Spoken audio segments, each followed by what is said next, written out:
ਸਤਿ ਸ੍ਰੀ ਅਕਾਲ। ਤੁਸੀਂ ਦੇਖ ਰਹੇ ਹੋ ਪੰਜਾਬ ਮੇਲ USA TV। ਮੈਂ ਵਰੁਣ ਕੌਰ ਮਾਨ। ਖਬਰਾਂ ਦੇ ਬੁਲੇਟਿਨ 'ਚ ਤੁਹਾਡਾ ਸਵਾਗਤ। ਖਬਰਾਂ ਦੇ ਬੁਲੇਟਿਨ ਦੇ sponsor real estate broker Mohan ji ਮਾਰ। ਰੀਅਲ ਐਸਟੇਟ ਦੀ ਦੁਨੀਆ 'ਚ ਮੰਨਿਆ ਪ੍ਰਮੰਨਿਆ ਨਾਮ। ਪੇਸ਼ ਨੇ ਪਹਿਲਾਂ ਚੁਣਵੀਆਂ ਖਬਰਾਂ।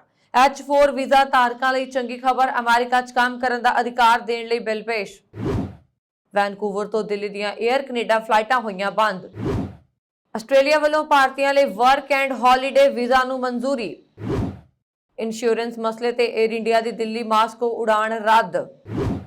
अमेरिकी सैनेट ने रूस नाल व्यापार मुअत्तल करन लई कीता बिल पास। ते हुण इन्हां खबरां दा विस्तार।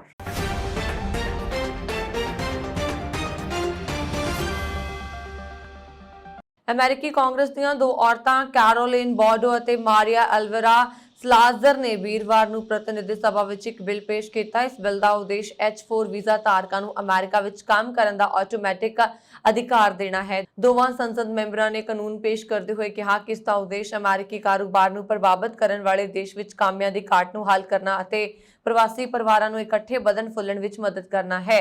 H4 ਵੀਜ਼ਾ ਨਿਰਭਰ ਜੀਵਨ ਸਾਥੀਆਂ ਅਤੇ ਬੱਚਿਆਂ ਨੂੰ ਜਾਰੀ ਕੀਤਾ ਜਾਂਦਾ ਹੈ ਜੋ H1B, H2A, H2B ਅਤੇ H3 ਵੀਜ਼ਾ ਧਾਰਕਾਂ ਦੇ ਨਾਲ ਅਮਰੀਕਾ ਜਾਂਦੇ ਨੇ। ਬਹੁਤ ਸਾਰੇ H4 ਵੀਜ਼ਾ ਧਾਰਕ ਕੁਝ ਹੁਨਰਮੰਦ ਲੋਕ ਹੁੰਦੇ ਨੇ। ਕਾਂਗਰਸ ਵੂਮਨ कैरोलिन बॉर्डो ने ਅਤੇ ਮਾਰੀਆ ਸਲਾਜ਼ਰਾ ਦੁਆਰਾ ਪੇਸ਼ ਕੀਤਾ ਗਿਆ H4 ਵਰਕ ਅਥੋਰਾਈਜ਼ੇਸ਼ਨ ਐਕਟ ਮੌਜੂਦਾ ਕਾਨੂੰਨ ਨੂੰ ਬਦਲਣ ਅਤੇ H1 ਵੀਜ਼ਾ ਧਾਰਕ ਪ੍ਰਵਾਸੀਆਂ ਦੇ ਜੀਵਨ ਸਾਥੀਆਂ ਨੂੰ ਉਹਨਾਂ ਦਾ H4 ਵੀਜ਼ਾ ਪ੍ਰਾਪਤ ਕਰਨ ਤੋਂ ਬਾਅਦ ਕੰਮ ਕਰਨ ਦਾ ਆਟੋਮੈਟਿਕ ਅਧਿਕਾਰ ਪ੍ਰਦਾਨ ਕਰਨ ਦੀ ਕੋਸ਼ਿਸ਼ ਕਰਦਾ ਹੈ।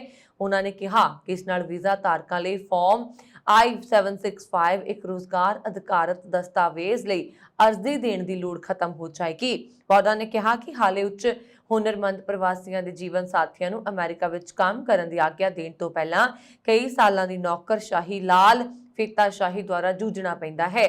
ਉਹਨਾਂ ਮੁਤਾਬਕ ਇਹ ਬਿੱਲ ਇਹਨਾਂ ਬੇਲੋੜੀਆਂ ਰੁਕਾਵਟਾਂ ਨੂੰ ਦੂਰ ਕਰਦਾ ਹੈ ਤਾਂ ਜੋ ਇਹ ਯਕੀਨੀ ਬਣਾਇਆ ਜਾ ਸਕੇ ਕਿ ਪਰਿਵਾਰ ਇਕੱਠੇ ਯੋਗਦਾਨ ਪਾ ਸਕਣ ਅਤੇ ਖੁਸ਼ਹਾਲ ਹੋ ਸਕਣ। ਕੈਨੇਡਾ ਦੀ ਵੱਡੀ ਹਵਾਈ ਕੰਪਨੀ 에ਅਰ ਕੈਨੇਡਾ ਨੇ ਵੈਨਕੂਵਰ ਅਤੇ ਦਿੱਲੀ ਵਿਚਕਾਰ 2 ਜੂਨ ਤੋਂ ਸਤੰਬਰ 2022 ਦੇ ਸ਼ੁਰੂ ਤੱਕ ਆਪਣੀਆਂ ਉਡਾਣਾਂ ਮੁਅੱਤਲ ਕਰ ਦਿੱਤੀਆਂ। ਇਸ ਦਾ ਮੁੱਖ ਕਾਰਨ ਰੂਸ ਯੂਕਰੇਨ ਦੱਸਿਆ ਜਾ ਰਿਹਾ। ਕੰਪਨੀ ਦਾ ਕਹਿਣਾ ਹੈ ਕਿ ਰੂਸ ਤੇ ਯੂਕਰੇਨ ਵਿੱਚ ਚੱਲ ਰਹੇ ਯੁੱਧ ਕਾਰਨ ਇਸ ਨੂੰ ਹੋਰ ਰੂਟਾਂ ਰਾਹੀਂ ਦਿੱਲੀ ਪਹੁੰਚਾਉਣਾ ਪੈਂਦਾ ਹੈ।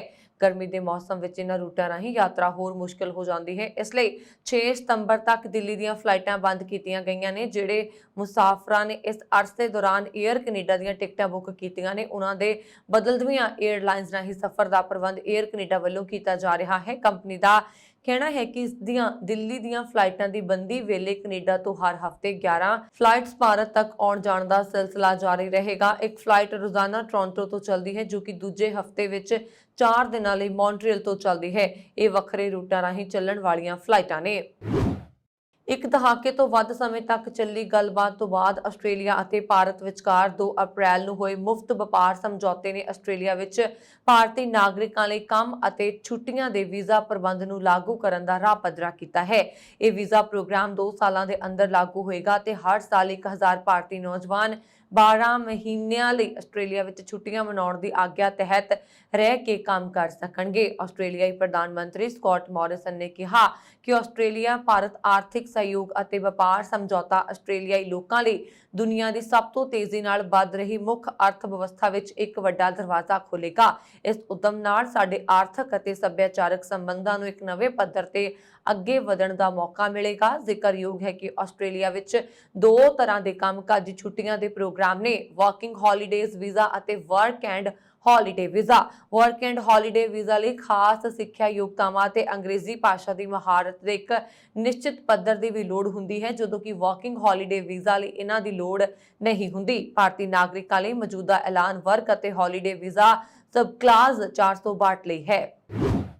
에ਅਰ ਇੰਡੀਆ ਨੇ ਇੰਸ਼ੋਰੈਂਸ ਦੇ ਮਾਮਲੇ ਨੂੰ ਲੈ ਕੇ ਆਪਣੀ ਦਿੱਲੀ ਮਾਸਕੋ ਉਡਾਨ ਰੱਦ ਕਰ ਦਿੱਤੀ। ਸੂਤਰਾਂ ਮੁਤਾਬਕ 에ਅਰ ਇੰਡੀਆ ਦੀ ਇਹ ਡਰ ਸੀ ਕਿ रूस ਵੱਲੋਂ ਯੂਕਰੇਨ ਤੇ ਕੀਤੇ ਹਮਲੇ ਕਰਕੇ ਸ਼ਾਇਦ ਰੂਸ ਦੇ ਹਵਾਈ ਖੇਤਰ ਵਿੱਚ ਉਸ ਦੀ ਉਡਾਣ ਦੀ ਇੰਸ਼ੋਰੈਂਸ ਵੈਧ ਨਾ ਹੋਵੇ। ਉਡਾਣ ਦੀ ਇੰਸ਼ੋਰੈਂਸ ਆਮ ਕਰਕੇ ਪੱਛਮੀ ਮੁਲਕਾਂ ਆਧਾਰਿਤ ਕੰਪਨੀਆਂ ਵੱਲੋਂ ਮੁਹੱਈਆ ਕੀਤੀ ਜਾਂਦੀ ਹੈ। ਰੂਸ ਵੱਲੋਂ 24 ਫਰਵਰੀ ਨੂੰ ਯੂਕਰੇਨ ਖਿਲਾਫ ਕੀਤੀ ਚੜ੍ਹਾਈ ਮਗਰੋਂ ਪੱਛਮੀ ਮੁਲਕਾਂ ਨੇ ਸਾਰੀਆਂ ਰੂਸੀ ਉਡਾਣਾਂ ਦੇ ਆਪਣੇ ਹਵਾਈ ਖੇਤਰ ਵਿੱਚ ਦਾਖਲੇ ਤੇ ਰੋਕ ਲਗਾ ਦਿੱਤੀ ਸੀ। ਹਾਲਾਂਕਿ 에ਅਰ ਇੰਡੀਆ ਵੱਲੋਂ ਦਿੱਲੀ ਮਾਸਕੋ ਉਡਾਣ ਹਫ਼ਤੇ ਵਿੱਚ 2 ਵਾਰ ਨਿਯਮਿਤ ਤੌਰ ਤੇ ਚਲਾਈ ਜਾ ਰਹੀ ਸੀ। ਭਾਰਤ ਨੇ ਰੂਸੀ 에ਅਰਲਾਈਨਾਂ ਦੇ ਆਪਣਾ ਹਵਾਈ ਖੇਤਰ ਵਰਤਣ ਤੇ ਕੋਈ ਪਾਬੰਦੀ ਨਹੀਂ ਲਗਾਈ। ਅਮਰੀਕੀ ਸੈਨੇਟ ਨੇ ਯੂਕਰੇਨ ਤੇ ਹਮਲੇ ਨੂੰ ਲੈ ਕੇ ਰੂਸ ਨਾਲ ਆਮ ਵਪਾਰਕ ਸੰਬੰਧਾਂ ਨੂੰ ਮੁਅੱਤਲ ਕਰਨ ਅਤੇ ਰੂਸੀ ਤੇਲ ਦੀ ਦਰਾਮਦ ਤੇ ਪਾਬੰਦੀ ਲਗਾਉਣ ਨਾਲ ਸੰਬੰਧਿਤ ਦੋ ਬਿੱਲਾਂ ਨੂੰ ਸਰਬਸੰਮਤੀ ਨਾਲ ਪਾਸ ਕਰ ਦਿੱਤਾ। ਸੰਸਦ ਮੈਂਬਰਾਂ ਨੇ ਦੋਵਾਂ ਬਿੱਲਾਂ ਦਾ ਭਾਰੀ ਸਮਰਥਨ ਕੀਤਾ। ਦੋਵਾਂ ਬਿੱਲਾਂ ਨੂੰ ਵੀਰਵਾਰ ਨੂੰ ਬਾਅਦ ਵਿੱਚ ਅਮਰੀਕੀ ਕਾਂਗਰਸ ਦੀ ਮਨਜ਼ੂਰੀ ਮਿਲਣ ਦੀ ਉਮੀਦ ਹੈ, ਜਿਸ ਤੋਂ ਬਾਅਦ ਇਹਨਾਂ ਨੇ ਦਸਤਖਤ ਲਈ ਰਾਸ਼ਟਰਪਤੀ ਜੋ ਬਾਈਡਨ ਕੋਲ ਭੇਜਿਆ ਜਾਏਗਾ। ਰਾਸ਼ਟਰਪਤੀ ਦੇ ਦਸਤਖਤ ਤੋਂ ਬਾਅਦ ਦੋਵੇਂ ਬਿੱਲ ਕਾਨੂੰਨ ਬਣ ਜਾਣਗੇ। ਸੈਨੇਟ ਨੇ ਦੋਵਾਂ ਬਿੱਲਾਂ ਨੂੰ 100-0 ਨਾਲ ਪਾਸ ਕਰ ਦਿੱਤਾ। ਰੂਸ ਨਾਲ ਵਪਾਰ ਮੁਅੱਤਲ ਕਰਨ ਸੰਬੰਧੀ ਬਿੱਲਾਂ ਰਾਹੀਂ ਅਮਰੀਕਾ ਲਈ ਰੂਸ ਤੋਂ ਦਰਾਮਦ ਹੋਣ ਵਾਲੇ ਵੱਖ-ਵੱਖ ਸਮਾਨ ਤੇ ਜ਼ਿਆਦਾ ਟੈਕਸ ਵਸੂਲਣ ਦਾ ਰਸਤਾ ਸਾਫ਼ ਹੋ ਜਾਏਗਾ। ਸੰਯੁਕਤ ਰਾਸ਼ਟਰ ਮਹਾਸਭਾ ਨੇ ਮਨੁੱਖੀ ਅਧਿਕਾਰ ਕੌਂਸਲ ਚੋਂ ਰੂਸ ਨੂੰ ਮੁਅੱਤਲ ਕਰ ਦਿੱਤਾ ਹੈ। ਸੰਯੁਕਤ ਰਾਸ਼ਟਰ ਜਨਰਲ ਅਸੈਂਬਲੀ ਦੇ ਵਿਸ਼ੇਸ਼ ਐਮਰਜੈਂਸੀ ਸੈਸ਼ਨ ਵਿੱਚ ਯੂਕਰੇਨ ਦੇ ਪ੍ਰਤੀਨਿਧੀ ਨੇ ਕਿਹਾ ਕਿ ਸੰਯੁਕਤ ਰਾਸ਼ਟਰ ਸੁਰੱਖਿਆ ਪਰਿਸ਼ਦ ਤੋਂ ਰੂਸੀ ਸੰਘ ਨੂੰ ਮੁਅੱਤਲ ਕਰਨਾ ਸਾਰੇ ਮੈਂਬਰ ਦੇਸ਼ਾਂ ਦਾ ਫਰਜ਼ ਹੈ। ਇਸ ਦੇ ਨਾਲ ਹੀ ਰੂਸ ਦੇ ਪ੍ਰਤੀਨਿਧੀ ਨੇ ਕਿਹਾ ਕਿ ਅਸੀਂ ਮੈਂਬਰ ਦੇਸ਼ਾਂ ਨੂੰ ਪੱਛਮੀ ਦੇਸ਼ਾਂ ਅਤੇ ਉਹਨਾਂ ਦੇ ਸਹਿਯੋਗੀਆਂ ਦੁਆਰਾ ਮੌਜੂਦ ਮਨੁੱਖੀ ਅਧਿਕਾਰ ਢਾਂਚੇ ਦੇ ਵਿਨਾਸ਼ ਖਿਲਾਫ ਫੈਸਲਾ ਕਰਨ ਲਈ ਕਹਿੰਦੇ ਹਾਂ। ਸੰਯੁਕਤ ਰਾਸ਼ਟਰ ਵਿੱਚ ਅਮਰੀਕੀ ਰਾਜਦੂਤ ਲਿੰਡਾ ਥਾਮਸ ਗ੍ਰੀਨਫੀਲਡ ਨੇ ਯੂਕਰੇਨ ਦੇ ਉਪਨਗਰ ਬੁਕਾ ਵਿੱਚ ਕਥਿਤ ਕਤਲੇਆਮ ਨੂੰ ਲੈ ਕੇ 47 ਮੈਂਬਰੀ ਮਨੁੱਖੀ ਅਧਿਕਾਰ ਕੌਂਸਲ ਤੋਂ ਰੂਸ ਨੂੰ ਕੱਢਣ ਦੀ ਮੰਗ ਕੀਤੀ। ਬੁਚਾ ਵਿੱਚ ਵੱਡੀ ਗਿਣਤੀ 'ਚ ਨਾਗਰਿਕਾਂ ਦੀਆਂ ਲਾਸ਼ਾਂ ਮਿਲੀਆਂ ਨੇ। ਇਸ ਦੀਆਂ ਕਈ ਵੀਡੀਓਜ਼ ਵੀ ਸਾਹਮਣੇ ਆਈਆਂ ਨੇ। ਸੰਯੁਕਤ ਰਾਸ਼ਟਰ ਜਨਰਲ ਅਸੈਂਬਲੀ 2/3 ਬਹੁਮਤ ਦੁਆਰਾ ਮਨੁੱਖੀ ਅਧਿਕਾਰ ਦੀ ਘੋਰ ਉਲੰਘਣਾ ਦੇ ਦੋਸ਼ੀ ਮੈਂਬਰ ਦੇ ਅਧਿਕਾਰ ਨੂੰ ਮੁਅੱਤਲ ਕਰ ਸਕਦੀ ਹੈ। ਵੱਡੀ ਗੱਲ ਇਹ ਹੈ ਕਿ ਵੋਟ ਵਿੱਚ ਹਿੱਸਾ ਨਾ ਲੈਣ ਵਾਲੇ ਮੈਂਬਰ ਦੇਸ਼ਾਂ ਦੀ ਗਿਣਤੀ ਨਹੀਂ ਕੀਤੀ ਜਾਏਗੀ। ਰੂਸ ਦਸੰਬਰ 2023 ਤੱਕ ਮਨੁੱਖੀ ਅਧਿਕਾਰ ਕੌਂਸਲ ਦਾ ਮੈਂਬਰ ਸੀ। ਅਮਰੀਕੀ ਰਾਸ਼ਟਰਪਤੀ ਜੋ ਬਾਈਡਨ ਦੇ ਸਿਖਰ ਆਰਥਿਕ ਸਲਾਹਕਾਰ ਬ੍ਰਾਇਨ ਡੀਜ਼ ਨੇ ਭਾਰਤ ਨੂੰ ਰੂਸ ਨਾਲ ਗੱਠਜੋੜ ਕਰਨ ਦੇ ਖਿਲਾਫ ਚੇਤਾਵਨੀ ਦਿੱਤੀ ਹੈ। ਡੀਜ਼ ਨੇ ਕਿਹਾ ਕਿ ਯੂਕਰੇਨ ਤੇ ਰੂਸ ਦੇ ਹਮਲੇ ਨੂੰ ਲੈ ਕੇ ਭਾਰਤ ਦੀ ਪ੍ਰਤੀਕਿਰਿਆ ਨੇ ਅਮਰੀਕਾ ਨੂੰ ਨਿਰਾਸ਼ ਕੀਤਾ ਹੈ। ਉਹਨਾਂ ਨੇ ਕਿਹਾ ਕਿ ਜੇਕਰ ਭਾਰਤ ਰੂਸ ਨਾਲ ਗੱਠਜੋੜ ਕਰਦਾ ਹੈ ਤਾਂ ਉਸ ਨੂੰ ਭਾਰੀ ਕੀਮਤ ਚੁਕਾਉਣੀ ਪਏਗੀ। White house national economic council ਦੇ ਨਿਰਦੇਸ਼ਕ ਬ੍ਰਾਇਨ ਡੀਜ਼ ਨੇ ਕਿਹਾ ਕਿ ਯੂਕਰੇਨ ਦੇ ਸੰਦਰਭ ਵਿੱਚ ਅਸੀਂ ਪੂਰੀ ਤਰ੍ਹਾਂ ਭਾਰਤ ਦੇ ਨਾਲ-ਨਾਲ ਚੀਨ ਦੇ ਫੈਸਲਿਆਂ ਤੋਂ ਨਾਖੁਸ਼ ਹਾਂ। ਡੀਜ਼ ਨੇ ਕਿਹਾ ਕਿ ਯੂਕਰੇਨ ਤੇ ਹਮਲੇ ਤੋਂ ਬਾਅਦ ਇੱਕ ਪਾਸੇ ਅਮਰੀਕਾ, ਯੂਰਪ, ਆਸਟ੍ਰੇਲੀਆ ਅਤੇ ਜਾਪਾਨ ਨੇ ਰੂਸ ਤੇ ਆਰਥਿਕ ਪਾਬੰਦੀਆਂ ਲਗਾਈਆਂ, ਜਦੋਂ ਕਿ ਭਾਰਤ ਨੇ ਨਾ ਸਿਰਫ ਪਾਬੰਦੀਆਂ ਤੋਂ ਇਨਕਾਰ ਕੀਤਾ ਸਗੋਂ ਰੂਸੀ ਤੇਲ ਦੀ ਦਰਾਮਦ ਜਾਰੀ ਰੱਖੀ। ਉਹਨਾਂ ਨੇ ਕਿਹਾ ਕਿ ਰੂਸੀ ਹਮਲੇ ਤੇ ਨਵੀਂ ਦਿੱਲੀ ਦੇ ਰੁਖ ਨੇ ਵਾਸ਼ਿੰਗਟਨ ਨਾਲ ਉਸ ਦੇ ਸੰਬੰਧਾਂ ਨੂੰ ਮੁਸ਼ਕਲ ਬਣਾ ਦਿੱਤਾ ਹੈ, ਜਦੋਂ ਕਿ ਏਸ਼ੀਆ 'ਚ ਚੀਨੀ ਪ੍ਰਭਾਵ ਦਾ ਮੁਕਾਬਲਾ ਕਰਨ ਲਈ ਭਾਰਤ ਨੂੰ ਇੱਕ ਮਹੱਤਵਪੂਰਨ ਭਾਈਵਾਲ ਦੇ ਰੂਪ ਵਿੱਚ ਦੇਖਿਆ ਜਾਂਦਾ ਹੈ। ਡੀਜ਼ ਦੀ ਇਹ ਟਿੱਪਣੀ ਉਪ ਰਾਸ਼ਟਰੀ ਸੁਰੱਖਿਆ ਸਲਾਹਕਾਰ ਦਲੀਪ ਸਿੰਘ ਦੀ ਪਿਛਲੇ ਹਫ਼ਤੇ ਅਧਿਕਾਰੀਆਂ ਨਾਲ ਬੈਠਕ ਲਈ ਭਾਰਤ ਆਉਣ ਤੋਂ ਬਾਅਦ ਆਈ ਹੈ। ਦਲੀਪ ਸਿੰਘ ਵੀ ਰੂਸ ਨਾਲ ਸੰਬੰਧ ਬਣਾਈ ਰੱਖਣ ਨੂੰ ਲੈ ਕੇ ਧਮਕੀ ਦੇ ਚੁੱਕੇ ਨੇ। ਭਾਰਤ ਦੇ ਵਿਦੇਸ਼ ਮੰਤਰੀ ਸੁਬਰਾਮਣਿਅਮ ਜੈਸ਼ੰਕਰ ਮਾਸਕੋ ਦੇ ਨਾਲ ਨਵੀਂ ਦਿੱਲੀ ਦੇ ਸੰਬੰਧਾਂ ਦੇ ਮਹੱਤਵ ਨੂੰ ਦਰਸਾ ਚੁੱਕੇ ਨੇ। ਰੂਸ ਵੱਖ-ਵੱਖ ਖੇਤਰਾਂ 'ਚ ਇੱਕ ਮਹੱਤਵਪੂਰਨ ਭਾਈਵਾਲ ਹੈ। ਹੋਰ ਸਾਰੇ ਦੇਸ਼ਾਂ ਵਾਂਗ ਭਾਰਤ ਵੀ ਯੂਕਰੇਨ ਵਿੱਚ ਰੂਸ ਦੇ ਹਮਲੇ ਦੀ ਨਿੱਜੀ ਸਵਾਰਥ ਦਾ ਮੁਲਾਂਕਣ ਕਰ ਰਿਹਾ ਹੈ ਅਤੇ ਇਹ ਤੈਅ ਕਰ ਰਿਹਾ ਹੈ ਕਿ ਸਾਡੇ ਰਾਸ਼ਟਰੀ ਹਿੱਤ ਲਈ ਸਭ ਤੋਂ ਚੰਗਾ ਕੀ ਹੈ। ਅਮਰੀਕੀ ਅਕੈਡਮੀ ਆਫ ਪੀਡੀਆਟ੍ਰਿਕਸ ਐਂਡ ਚਿਲਡਰਨਸ ਹਸਪਤਾਲ ਐਸੋਸੀਏਸ਼ਨ ਦੀ ਤਾਜ਼ਾ ਰਿਪੋਰਟ ਵਿੱਚ ਕਿਹਾ ਗਿਆ ਹੈ ਕਿ ਕੋਵਿਡ-19 ਮਹਾਮਾਰੀ ਦਾ ਅਮਰੀਕਾ ਵਿੱਚ ਪ੍ਰਭਾਵ ਸ਼ੁਰੂ ਹੋਣ ਤੋਂ ਬਾਅਦ ਤੋਂ 1 ਕਰੋੜ 28 ਲੱਖ ਤੋਂ ਵੱਧ ਬੱਚੇ ਸੰਕਰਮਿਤ ਹੋਏ ਨੇ। ਰਿਪੋਰਟ ਅਨੁਸਾਰ ਪਿਛਲੇ 4 ਹਫ਼ਤਿਆਂ ਵਿੱਚ 1,30,000 ਤੋਂ ਵੱਧ ਮਾਮਲੇ ਦਰਜ ਕੀਤੇ ਗਏ ਨੇ, ਜਦੋਂ ਕਿ ਪਿਛਲੇ ਸਤੰਬਰ ਦੇ ਆਖਰੀ ਹਫ਼ਤੇ ਵਿੱਚ ਲਗਭਗ 78 ਲੱਖ ਬੱਚਿਆਂ ਵਿੱਚ ਸੰਕਰਮਣ ਦੇ ਵਾਧੂ ਮਾਮਲੇ ਸਾਹਮਣੇ ਆਏ ਸਨ। ਰਿਪੋਰਟ ਦੇ ਅਨੁਸਾਰ ਅਮਰੀਕਾ ਵਿੱਚ ਕੋਰੋਨਾ ਦੀ ਲਾਗ ਨਾਲ ਸੰਕਰਮਿਤ ਹੋਏ ਲੋਕਾਂ ਵਿੱਚ 19% ਬੱਚੇ ਸਨ। 31 ਮਾਰਚ ਨੂੰ ਖਤਮ ਹੋਏ ਹਫ਼ਤੇ ਵਿੱਚ ਬੱਚਿਆਂ ਵਿੱਚ ਸੰਕਰਮਣ ਦੀ ਪ੍ਰਤੀਸ਼ਤਤਾ ਵੱਧ ਕੇ 16.6% ਹੋ ਗਈ। ਰਿਪੋਰਟ ਵਿੱਚ ਕਿਹਾ ਗਿਆ ਹੈ ਕਿ ਇਹਨਾਂ ਅੰਕੜਿਆਂ ਦੇ ਮੱਦੇਨਜ਼ਰ ਦੇਸ਼ ਵਿੱਚ ਕੋਰੋਨਾ ਦੇ ਨਵੇਂ ਰੂਪਾਂ ਕਾਰਨ ਹੋਣ ਵਾਲੀ ਬਿਮਾਰੀ ਦੇ ਘਾਤਕ ਪ੍ਰਭਾਵ ਅਤੇ ਲੰਬੇ ਸਮੇਂ ਦੇ ਪ੍ਰਭਾਵ ਦਾ ਮੁਲਾਂਕਣ ਕਰਨ ਲਈ ਉਮਰ ਆਧਾਰਿਤ ਅੰਕੜਿਆਂ ਦੀ ਜ਼ਿਆਦਾ ਗਿਣਤੀ ਇਕੱਠੀ ਕਰਨ ਦੀ ਲੋੜ ਹੈ। ਰਿਪੋਰਟ ਦੇ ਅਨੁਸਾਰ ਬੱਚਿਆਂ ਦੀ ਸਿਹਤ ਤੇ ਇਸ ਮਹਾਮਾਰੀ ਦੇ ਤੁਰੰਤ ਪ੍ਰਭਾਵ ਨੂੰ ਜਾਣਨਾ ਬਹੁਤ ਮਹੱਤਵਪੂਰਨ ਹੈ। ਇੱਕ ਪ੍ਰਭਾਵਸ਼ਾਲੀ ਰਿਪਬਲਿਕਨ ਸੈਨੇਟਰ ਨੇ ਬੁੱਧਵਾਰ ਨੂੰ ਯੂਕਰੇਨ ਦੇ ਬੂਚਾ ਵਿੱਚ ਰੂਸੀ ਫੌਜ ਵੱਲੋਂ ਲੋਕਾਂ ਦੇ ਕਤਲ ਦੀ ਭਾਰਤ ਵੱਲੋਂ ਨਿੰਦਾ ਕੀਤੇ ਜਾਣ ਦਾ ਸਵਾਗਤ ਕੀਤਾ ਅਤੇ ਇਸ ਨੂੰ ਦੇਸ਼ ਦਾ ਸਖਤ ਹੁੰਦਾ ਰੁਖ ਕਰਾਰ ਦਿੱਤਾ। ਸੈਨੇਟ ਵਿੱਚ ਇੰਡੀਆ ਕਾਕਸ ਦੇ ਸਹਿਤ ਚੇਅਰਮੈਨ ਸੈਨੇਟਰ ਜੋਹਨ ਕਾਰਨੀਨ ਨੇ ਇਸ ਮੁੱਦੇ ਤੇ ਭਾਰਤ ਦੀਆਂ ਟਿੱਪਣੀਆਂ ਦਾ ਸਵਾਗਤ ਕੀਤਾ। ਉਹ ਸੰਯੁਕਤ ਰਾਸ਼ਟਰ ਸੁਰੱਖਿਆ ਪਰਿਸ਼ਦ ਵਿੱਚ ਭਾਰਤ ਵੱਲੋਂ ਵੋਟਿੰਗ ਤੋਂ ਦੂਰ ਰਹਿਣ ਦੀ ਆਲੋਚਨਾ ਕਰਦਾ ਰਿਹਾ ਹੈ। ਕਾਰਨੀਨ ਨੇ ਅਮਰੀਕਾ ਵਿੱਚ ਭਾਰਤ ਦੇ ਸਥਾਈ ਪ੍ਰਤੀਨਿਧੀ TS ਤ੍ਰਿਮੂਰਤੀ ਦੀਆਂ ਟਿੱਪਣੀਆਂ ਨੂੰ ਟੈਗ ਕਰਦੇ ਹੋਏ ਟਵੀਟ ਕੀਤਾ, ਸਾਡੇ ਦੋਸਤਾਂ ਦੀ ਪ੍ਰਤੀਕਿਰਿਆ ਦਾ ਸਵਾਗਤ ਕਰਦਾ ਹਾਂ। ਭਾਰਤ ਦਾ ਯੂਕਰੇਨ ਦੇ ਬੂਚਾ ਵਿੱਚ ਹੋਏ ਕਤਲੇਆਮ ਦੀ ਨਿੰਦਾ ਕਰਨਾ ਉਸ ਤੇ ਸਖਤ ਰੁਖ ਨੂੰ ਦਰਸਾਉਂਦਾ ਹੈ। ਜ਼ਿਕਰਯੋਗ ਹੈ ਕਿ ਤ੍ਰਿਮੂਰਤੀ ਨੇ ਯੂਕਰੇਨ ਦੇ ਸ਼ਹਿਰ ਬੂਚਾ ਵਿੱਚ ਰੂਸ ਵੱਲੋਂ ਕੀਤੇ ਗਏ ਕਤਲਾਂ ਦੀ ਨਿੰਦਾ ਕੀਤੀ ਹੈ। ਸੰਯੁਕਤ ਰਾਸ਼ਟਰ ਵਿੱਚ ਭਾਰਤ ਦੇ ਰਾਜਦੂਤ TS ਤ੍ਰਿਮੂਰਤੀ ਨੇ ਯੂਕਰੇਨ ਤੇ ਸੰਯੁਕਤ ਰਾਸ਼ਟਰ ਸੁਰੱਖਿਆ ਪਰਿਸ਼ਦ ਦੀ ਬੈਠਕ ਵਿੱਚ ਕਿਹਾ ਕਿ ਬੂਚਾਂ 'ਚ ਨਾਗਰਿਕਾਂ ਦੇ ਮਾਰੇ ਜਾਣ ਸੰਬੰਧੀ ਤਾਜ਼ਾ ਰਿਪੋਰਟਾਂ ਬਹੁਤ ਪਰੇਸ਼ਾਨ ਕਰਨ ਵਾਲੀਆਂ ਨੇ। ਉਹਨਾਂ ਨੇ ਕਿਹਾ ਕਿ ਭਾਰਤ ਬੂਚਾ ਕਤਲੇਆਮ ਦੀ ਨਿੰਦਾ ਕਰਦਾ ਹੈ ਅਤੇ ਇੱਕ ਸੁਤੰਤਰ ਜਾਂਚ ਦੀ ਮੰਗ ਦਾ ਸਮਰਥਨ ਕਰਦਾ ਹੈ। ਵਿਦੇਸ਼ ਮੰਤਰੀ ਐਸ ਜੈਸ਼ੰਕਰ ਨੇ ਵੀ ਲੋਕ ਸਭਾ 'ਚ ਬੂਚਾ 'ਚ ਹੋਏ ਕਤਲੇਆਮ ਦੀ ਨਿੰਦਾ ਕੀਤੀ ਹੈ। ਯੂਕਰੇਨ ਦੇ ਬੂਚਾ ਵਿੱਚ ਵੱਡੀ ਗਿਣਤੀ ਵਿੱਚ ਲਾਸ਼ਾਂ ਮਿਲਣ ਦੀ ਘਟਨਾ ਬਾਰੇ ਜੈਸ਼ੰਕਰ ਨੇ ਕਿਹਾ, ਅਸੀਂ ਇਸ ਰਿਪੋਰਟ ਤੋਂ ਬਹੁਤ ਦੁਖੀ ਹਾਂ, ਇਹਨਾਂ ਕਾਤਲਾਂ ਦੀ ਨਿੰਦਾ ਕਰਦੇ ਹਾਂ, ਅਸੀਂ ਇਸ ਘਟਨਾ ਦੀ ਸੁਤੰਤਰ ਜਾਂਚ ਦੀ ਸਮਰਥਨ ਕਰਦੇ ਹਾਂ। ਯੂਕਰੇਨ ਦੀਆਂ ਮੈਡੀਕਲ ਯੂਨੀਵਰਸਿਟੀਜ਼ ਵੱਲੋਂ ਆਪਣੇ ਵਿਦੇਸ਼ੀ ਵਿਦਿਆਰਥੀਆਂ ਨੂੰ ਉਹਨਾਂ ਦੇ ਆਪਣੇ ਹੀ ਦੇਸ਼ ਦੇ ਹਸਪਤਾਲਾਂ ਅਤੇ ਕਲੀਨਿਕਾਂ ਵਿੱਚ ਵਿਹਾਰਕ ਸਿਖਲਾਈ ਲੈਣ ਦੀ ਆਗਿਆ ਦਿੱਤੀ ਗਈ ਹੈ। ਇਸ ਫੈਸਲੇ ਨਾਲ ਭਾਰਤ ਦੇ ਹਜ਼ਾਰਾਂ ਵਿਦਿਆਰਥੀਆਂ ਨੂੰ ਰਾਹਤ ਮਿਲੀ ਹੈ ਜੋ ਜੰਗ ਪ੍ਰਭਾਵਿਤ ਦੇਸ਼ ਤੋਂ ਪਰਤੇ ਨੇ। ਯੂਨੀਵਰਸਿਟੀਜ਼ ਨੇ ਵੱਖ-ਵੱਖ ਦੇਸ਼ਾਂ ਦੀਆਂ ਸਰਕਾਰਾਂ ਨੂੰ ਆਪਣੇ ਵਿਦਿਆਰਥੀਆਂ ਨੂੰ ਵਿਹਾਰਕ ਸਿਖਲਾਈ ਦੇ ਮੌਕੇ ਦੇਣ ਦੀ ਅਪੀਲ ਵੀ ਕੀਤੀ ਹੈ। ਸ਼੍ਰੋਮਣੀ ਕਮੇਟੀ ਵੱਲੋਂ ਖਾਲਸਾ ਸਾਜਨਾ ਦਿਹਾੜੇ ਤੇ ਵਿਸਾਖੀ ਮੌਕੇ ਪਾਕਿਸਤਾਨ ਭੇਜੇ ਜਾਣ ਵਾਲੇ ਸ਼ਰਧਾਲੂਆਂ ਦੇ ਜਥੇ ਦੀ ਕੇਂਦਰ ਸਰਕਾਰ ਨੂੰ ਭੇਜੀ ਗਈ ਸੂਚੀ ਵਿੱਚੋਂ 705 ਸ਼ਰਧਾਲੂਆਂ ਨੂੰ ਵੀਜ਼ਾ ਮਿਲਿਆ ਹੈ। ਸ਼ਰਧਾਲੂਆਂ ਦਾ ਵੱਡਾ ਜਥਾ 12 ਅਪ੍ਰੈਲ ਨੂੰ ਪਾਕਿਸਤਾਨ ਸਥਿਤ ਗੁਰੂ ਧਾਮਾਂ ਦੀ ਯਾਤਰਾ ਲਈ ਜਾਏਗਾ। ਸ਼੍ਰੋਮਣੀ ਕਮੇਟੀ ਦੇ ਮੀਤ ਸਕੱਤਰ ਕੁਲਵਿੰਦਰ ਸਿੰਘ ਰਮਦਾਸ ਨੇ ਦੱਸਿਆ ਕਿ ਸ਼੍ਰੋਮਣੀ ਕਮੇਟੀ ਵੱਲੋਂ ਪਾਕਿਸਤਾਨ ਜਾਣ ਵਾਸਤੇ 900 ਸ਼ਰਧਾਲੂਆਂ ਦੇ ਪਾਸਪੋਰਟ ਵੀਜ਼ੇ ਲਗਵਾਉਣ ਲਈ ਭੇਜੇ ਗਏ ਸੀ, ਪਰ 705 ਸ਼ਰਧਾਲੂਆਂ ਨੂੰ ਵੀਜ਼ੇ ਜਾਰੀ ਹੋਏ। ਇਸ ਦੌਰਾਨ ਮਿਲੇ ਵੇਰਵਿਆਂ ਮੁਤਾਬਕ ਦਿੱਲੀ ਸਥਿਤ ਪਾਕਿਸਤਾਨੀ ਸਫਰਾਤਖਾਨੇ ਵੱਲੋਂ ਸ਼੍ਰੋਮਣੀ ਕਮੇਟੀ ਦੇ ਸ਼ਰਧਾਲੂਆਂ ਤੋਂ ਇਲਾਵਾ ਹੋਰਨਾਂ ਸਿੱਖ ਜਥੇਬੰਦੀਆਂ ਤੇ ਸ਼ਰਧਾਲੂਆਂ ਸਮੇਤ ਕੁੱਲ 2200 ਸ਼ਰਧਾਲੂਆਂ ਦੇ ਜਥੇ ਨੂੰ ਪਾਕਿਸਤਾਨ ਸਥਿਤ ਗੁਰੂ ਧਾਮਾਂ ਦੀ ਯਾਤਰਾ ਲਈ ਵੀਜ਼ੇ ਦਿੱਤੇ ਗਏ ਨੇ। ਦੂਜੇ ਪਾਸੇ ਪਾਕਿਸਤਾਨ ਸਿੱਖ ਗੁਰਦੁਆਰਾ ਪ੍ਰਬੰਧਕ ਕਮੇਟੀ ਨੇ ਭਾਰਤ ਸਰਕਾਰ ਨੂੰ ਅਪੀਲ ਕੀਤੀ ਹੈ ਕਿ ਖਾਲਸਾ ਸਾਜਨਾ ਦਿਵਸ ਤੇ ਵਿਸਾਖੀ ਮੌਕੇ ਪਾਕਿਸਤਾਨ ਸਥਿਤ ਗੁਰੂ ਧਾਮਾਂ ਦੀ ਯਾਤਰਾ ਲਈ ਆਉਣ ਵਾਲੇ ਸ਼ਰਧਾਲੂਆਂ ਦੇ ਜਥੇ ਵਾਸਤੇ ਪਾਕਿਸਤਾਨੀ ਰੇਲ ਗੱਡੀਆਂ ਨੂੰ ਅਟਾਰੀ ਰੇਲਵੇ ਸਟੇਸ਼ਨ ਤੱਕ ਆਉਣ ਦੀ ਆਗਿਆ ਦਿੱਤੀ ਜਾਵੇ। ਉਹਨਾਂ ਸ਼੍ਰੋਮਣੀ ਕਮੇਟੀ ਨੂੰ ਇਹ ਮਾਮਲਾ ਸਰਕਾਰ ਕੋਲ ਰੱਖਣ ਦੀ ਅਪੀਲ ਕੀਤੀ ਹੈ। ਪੀਐਸਜੀਪੀਸੀ ਵੱਲੋਂ ਖਾਲਸਾ ਸਾਜਨਾ ਦਿਹਾੜੇ ਦਾ ਮੁੱਖ ਸਮਾਗਮ 14 ਅਪ੍ਰੈਲ ਨੂੰ ਗੁਰਦੁਆਰਾ ਪੰਜਾ ਸਾਹਿਬ ਹਸਨ ਅਬਦਾਲ ਵਿਖੇ ਕਰਵਾਇਆ ਜਾਏਗਾ। ਸਿੱਖ ਸ਼ਰਧਾਲੂਆਂ ਦਾ ਜਥਾ 12 ਤੋਂ 14 ਅਪ੍ਰੈਲ ਤੱਕ ਪੰਜਾ ਸਾਹਿਬ ਵਿਖੇ ਰਹੇਗਾ। ਸ਼ਰਧਾਲੂ 15 ਅਪ੍ਰੈਲ ਨੂੰ ਗੁਰਦੁਆਰਾ ਨਨਕਾਣਾ ਸਾਹਿਬ, 16 ਨੂੰ ਗੁਰਦੁਆਰਾ ਸੱਚਾ ਸੌਦਾ, 17 ਨੂੰ ਗੁਰਦੁਆਰਾ ਡੇਰਾ ਸਾਹਿਬ ਲਾਹੌਰ, 19 ਨੂੰ ਗੁਰਦੁਆਰਾ ਸਾਹਿਬ ਕਰਤਾਰਪੁਰ ਅਤੇ 20 ਨੂੰ ਗੁਰਦੁਆਰਾ ਸਾਹਿਬ ਰੋੜੀ ਅਹਿਮਦਾਬਾਦ ਵਿਖੇ ਜਾਏਗਾ ਅਤੇ 21 ਅਪ੍ਰੈਲ ਨੂੰ ਭਾਰਤ ਪਰਤੇਗਾ।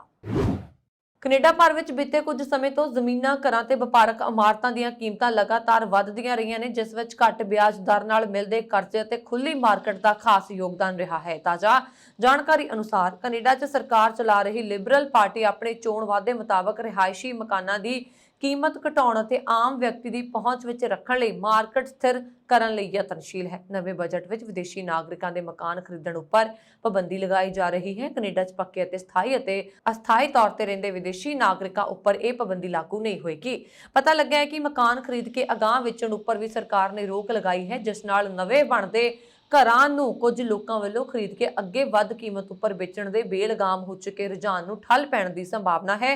ਹੁਣ ਖਰੀਦਦਾਰ ਨੂੰ ਮਕਾਨ ਖਰੀਦ ਕੇ 1 ਸਾਲ ਆਪਣੇ ਕੋਲ ਰੱਖਣਾ ਜ਼ਰੂਰੀ ਹੋਏਗਾ ਤੇ ਇਸ ਤੋਂ ਪਹਿਲਾਂ ਸਰਕਾਰ ਨੂੰ ਭਾਰੀ ਟੈਕਸ ਅਦਾ ਕੀਤੇ ਬਿਨਾਂ ਅੱਗੇ ਵੇਚਣਾ ਸੰਭਵ ਨਹੀਂ ਹੋਏਗਾ।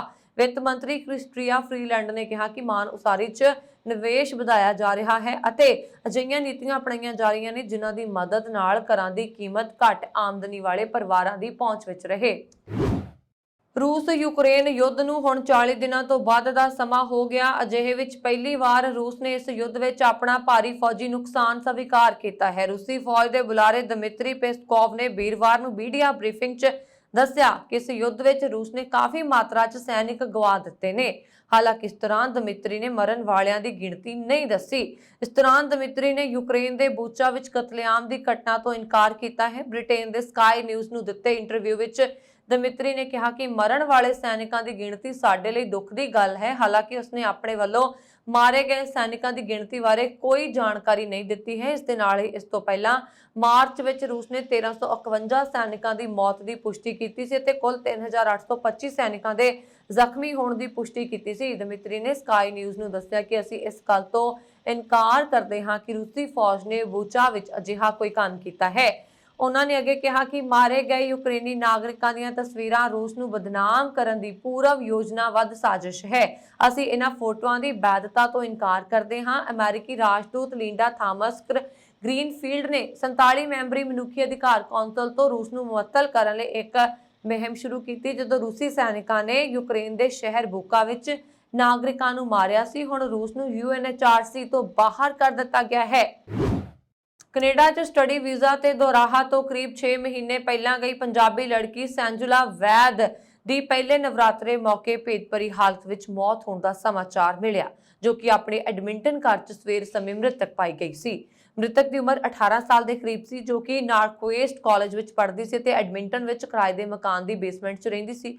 ਉਸਦੇ ਪਿਤਾ ਰਾਜੀਵ ਕੁਮਾਰ ਬਾਦ ਉਰਫ ਬੌਬੀ ਸਰ, ਜੋ ਕਿ Shakti public senior secondary school Doraha ਵਿਖੇ ਮੈਥ ਲੈਕਚਰਰ ਤੇ ਮਾਤਾ ਨਿਵੇਦਿਤਾ ਜੋਸ਼ੀ, ਜੋ ਕਿ AS senior secondary school Khanna ਵਿਖੇ ਬਤੌਰ ਐਸਐਸ ਲੈਕਚਰਰ ਸੇਵਾ ਨਿਭਾ ਰਹੇ ਨੇ।